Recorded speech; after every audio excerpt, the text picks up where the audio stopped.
We are recapping the Tennessee Titans taking their second loss in a row, as this time they lost to the Cincinnati Bengals.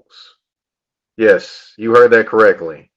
The Tennessee Titans lost 31-20 to the Cincinnati Bengals. I mean, wow. Before this game, you wondered if the Titans would let down or come out relaxed, and it showed that they came out a little bit relaxed. But you do have to give credit to the Cincinnati Bengals for coming out and playing. But it's like they came out relaxed this game for some reason. Didn't really get the running game going quite in the how you would like for them to. Why is that camera so close to me? Back up a bit. I'm holding my phone, so that's where it's going to be, Ricky. All right. So as far as the Titans offensively, didn't seem to depend on the running game as much. Start the game, play action. Of course, it's good to work in the play action, things like that. But you still have to work in the run game, which is the bell cow of your offense. Didn't really happen. I mean, Henry could have more carries. It should be around 25 carries he should have, but he didn't have around that. He still reached 100 yards, but still, you got to have, you know, 25 carries. Let's see. As far as wide receivers go, positive, Corey Davis showed up. He had a good game. He's catching anything that was thrown to him, and that was a positive sign for the Titans offense. Jonnu Smith kind of showed up a couple spots, but hey, it is what it is. He didn't quite show up as much as probably would needed to, but hey, it is what it is. And as far as the Titans offense, one guy that was pretty disappointing, AJ Brown. He had one target in the first half. One target, which of course that's not his fault. But it just seems like for some reason, just the vibe I got just didn't seem very good. Oh, Bama Nation 55. Okay, so I had a comment here. It says it sucks the Titans got the tiebreaker over my favorite team, the Colts right now. Well, it's only the seventh game of the season for them, for both of them. So, and you also got to think the Titans and the Colts play each other two times, so it'll get all worked out there. So don't spaz out on me, Bama Nation. Don't spaz out. It'll get worked out one way or the other. The easiest way to work that out, the Colts beat the Titans. That's the easiest way to work that out for the Colts. Going back to the game, it just seemed like the offense just wasn't in a rhythm or flow at all, and just they have to be better. That goes on the offensive coordinator Arthur Smith. He has been getting a lot of praise for me for how he's how he's kind of called the game, schemed up a few things to get players open, as well as just called a smooth game. Well, this game just was bad in terms of the rhythm and just the sequencing of the plays and everything. Oh, I got a Pats fan that's losing it. Yeah, the Pats lost again today to the Bills. Uh, tough one, but I thought they had that game right where they wanted it, just could not pull it off. But when you're playing with limited weapons offensively, what do you expect offensively from them? That's all I can say. All right. Titans offensively, yeah, it wasn't very pretty at all. Could have been better. But hey, it is what it is. They lost. They're 5-2, and they need to be better. Just focus more on the run game.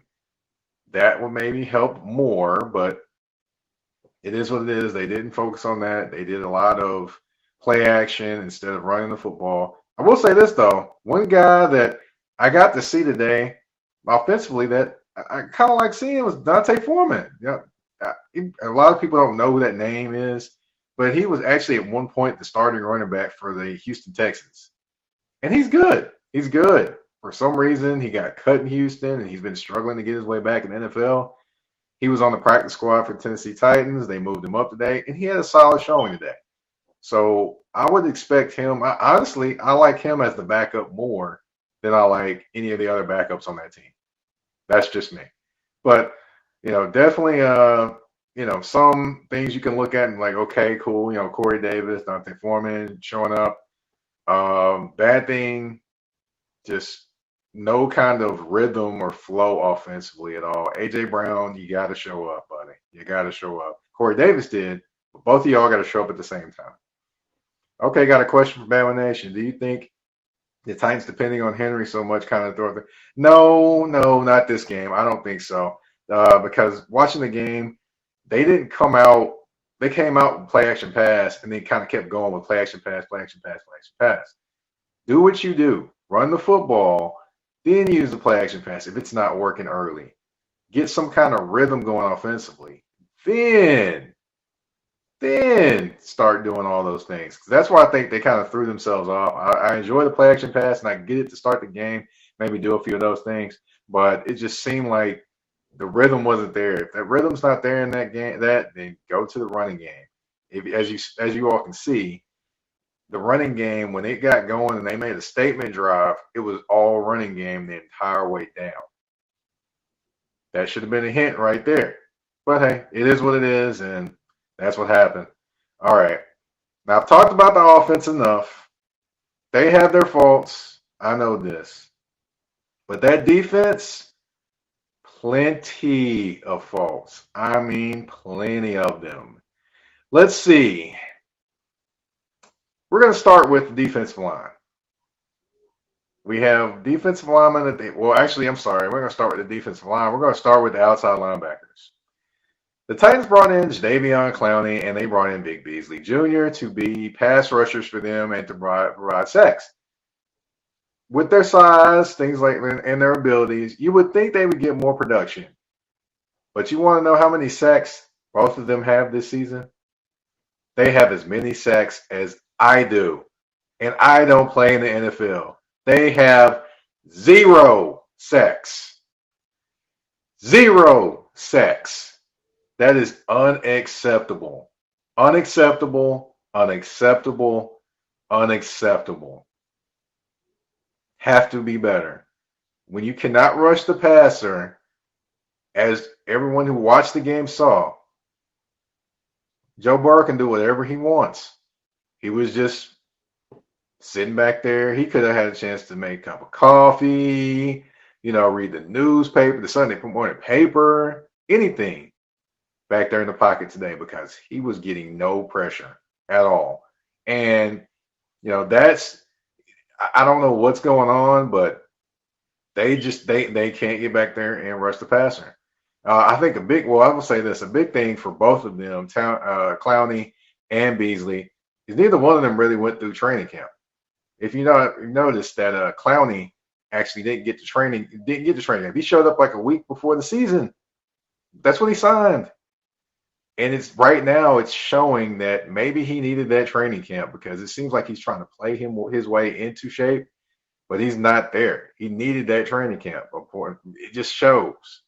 Big Beasley Jr., I don't know what to say about him. I mean, he had that one great season in Atlanta where he led the league in sacks. I believe he led the league in sacks. Yeah. Now he's just a guy out there just playing patty cake, rushing the passer. I'll say this.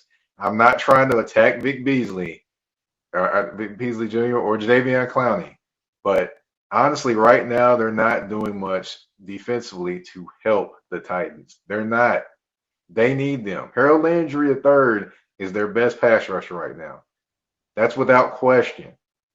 But for them to go to where they want to go, those two guys, Jadeveon Clowney and Vic Beasley Jr. have to play better. They have to show up. That just is what it is. Linebacker play, Rashaan Evans made a few plays. He's still not quite for some reason, something just seems off with him this year. Jalen Brown, he made some plays, but, he wasn't necessarily the same as the last game. Now let's get to the defensive backs. One defensive back in particular that I'm looking at, Jonathan Joseph. He's a veteran in this league. He's played a long time. He's made some great things happen. But unfortunately, the Tennessee Titans are not getting that guy. They're just not. He's not playing to the level that he has played over his career. And maybe it's time to think, maybe you need to make a change. I know the Titans would love for Adoree Jackson to be back healthy and be out there, but maybe start the rookie. Start Fulton. I mean, what can you lose? Because every time on third down and every time they needed a big pass play, they were looking for Jonathan Joseph. They were finding where he was on the field and going at him. The one time they didn't go at him was, of course, I think with the Malcolm Butler pass, which ended up an interception, which ironically he gets pass interference, Jonathan Joseph does, on the opposite side of the field, but that wasn't pass interference. That wasn't pass interference at all. Said they should trade for that guy. I got a comment from Renegade Falcon 45. Says they should trade for that guy Mariota. No, no, no, no, no, no, they shouldn't. Where's Johnny? I got another question. Where's Johnny Smith been the last month? That's a good question. I want to know as well. He's been kind of missing in action. I wouldn't say the last month though. I would say the last couple games he's been a little missing in action.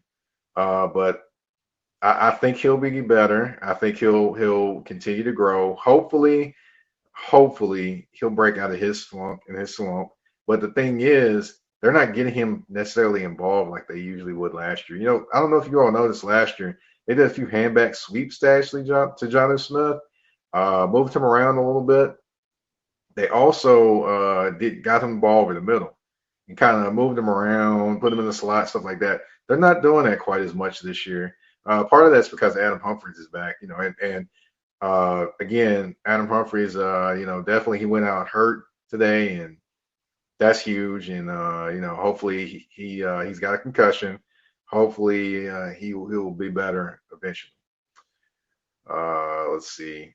Let's see here. Well, if they lose to the Bengals, then people shouldn't care, to be honest. Yeah, people are going to care. And tell Titans fans that they're going to care. And so let's talk about Lamar's. Okay, let's talk about who's playing the number one defense in the NFL. So this is not a Lamar bashing session. So save that for another day. We're not going in on Lamar Jackson today. He had a performance that, he threw a couple interceptions. Hey, I get it. It is what it is. He's still playing better than the guy in Cleveland, Baker Mayfield. So there you go. All right. As far as the Titans defense, let's go back. It's been a few weeks now. They'll be all right. But anyway, let's see. Lamar no longer compares to Patrick. Nobody even compared him to Patrick. The people that are comparing him to Patrick don't know football because those are two separate quarterbacks. Somebody's saying Lamar no longer compares to Patrick. He's at one level of his own. Nobody's comparing him to Patrick Mahomes. People that are comparing him to Patrick Mahomes need to stop it. They're two totally different quarterbacks. They are. They're both successful with what they do. The end. All right. Now, as far as defense, let's see. Jonathan Joseph, I think they might want to move him to the bench, to be honest. I mean, teams are targeting him, and it's going to continue to happen. Malcolm Butler plays solid at times, but he can be taken advantage of as well. So that's a thing. I'm like, that's they've just got issues there. They have issues at the cornerback spot, and it just is what it is. There's nothing else to say about it. Biggest thing though, I have problem with the Titans defense. Your head coach is essentially your defensive coordinator, and I get it. He's been a defensive coordinator before. He's called plays. He's done things like that. I get it, but he wasn't a very good defensive coordinator when he was in Houston. For those that don't remember, Mike Vrabel they were ranked like a 20 something in the NFL when he was the defensive coordinator in Houston. For those that thought he was going to be good as a defensive coordinator for the Titans, no. They're missing Dean Pease tremendously right now. Tremendously right now. I mean, Pease was a master defensively. He was a master defensive coordinator. He schemed up things. He schemed up blitzes. He schemed up coverages, and he did it specifically with the weaknesses of the other team in mind. It just doesn't seem like that is happening for this Tennessee Titans defense. And to me, it just seems like I don't know what it is, but something needs to shake there. Something does. I don't know what to say about this Titans team defensively, but if they want to go where they want to go, it ain't going to be with that type of defense. It's not going to be with that type of defense at all.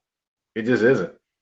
And they can try to scheme it up or do anything like that. But two things need to happen. The players, in terms of Clowney and Vic Beasley Jr. and any of the other players out there, they need to all look at themselves, take a long, long look in the mirror, decide, do they want to be better?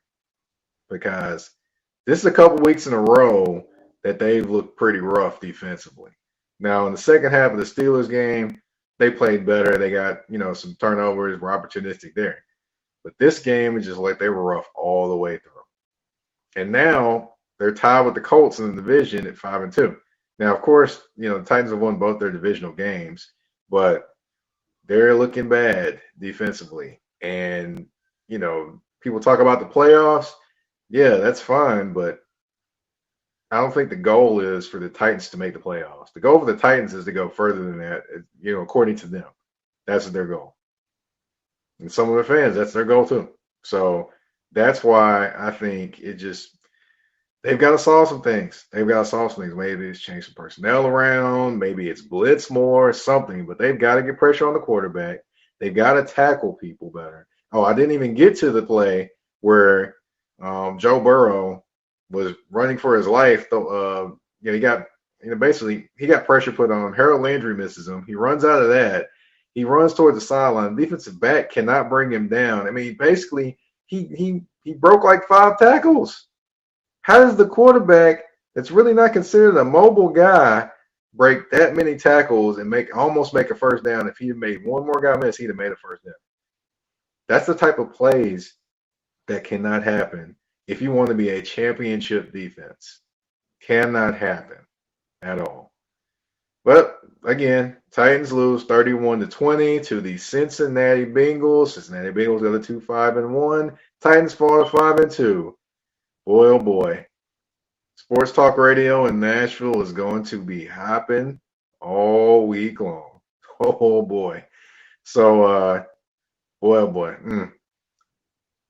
Titans. Got to get it together. We'll see what happens next week. You have a good one.